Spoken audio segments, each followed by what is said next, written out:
Peringatan Hari Otonomi Daerah Otoda ke-28 tahun 2024 dihadiri penjabat Bupati Kapuas Erlin Hardi di Surabaya.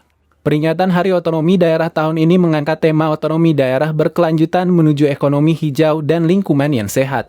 Dalam peringatan Hari Otoda 2024, Kementerian Dalam Negeri telah menjadwalkan 2 agenda utama dalam rangkaian kegiatan nasional tersebut. Kedua agenda itu yakni upacara peringatan Hari Otoda tahun 2024 yang digelar mulai pukul 7 waktu Indonesia Barat di Balai Kota Surabaya.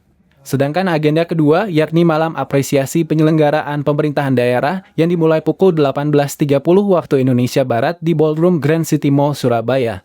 Dengan momentum ini, mari bersatu bangkitkan spirit pembangunan daerah, seru Erlin Hardi.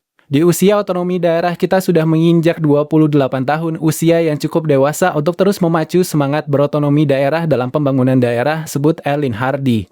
Sementara itu, Menteri Dalam Negeri Muhammad Tito Karnavian dalam kesempatan tersebut menyampaikan, peringatan otonomi daerah adalah memperingati perubahan sistem pemerintahan yang di masa Orde Baru menggunakan sistem pemerintahan sentralistik, kewenangan secara penuh dipegang pemerintah pusat. Maka dengan adanya otonomi daerah, sebagian kewenangan diserahkan ke pemerintah daerah. Kewenangan pemerintah umum melihat karakteristik Indonesia adalah negara yang beragam plural, yang harus kita jaga betul persatuan dan kesatuannya, tuturnya. Dengan adanya urusan pemerintahan, kata dia, bertujuan agar daerah-daerah memiliki kewenangan yang lebih luas sehingga bisa lebih berkreasi bermanuver untuk menyelenggarakan pemerintahannya masing-masing. Inilah disebut otonomi daerah. Daerah yang otonom yang memiliki kewenangan yang lebih luas.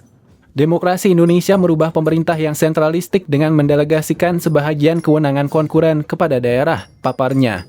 Ia menambahkan Indonesia dari Sabang sampai Merauke memiliki ciri khas masing-masing dan itu tidak dapat diperlakukan sama, sehingga kepala daerah dapat berkreasi sesuai karakteristik masing-masing.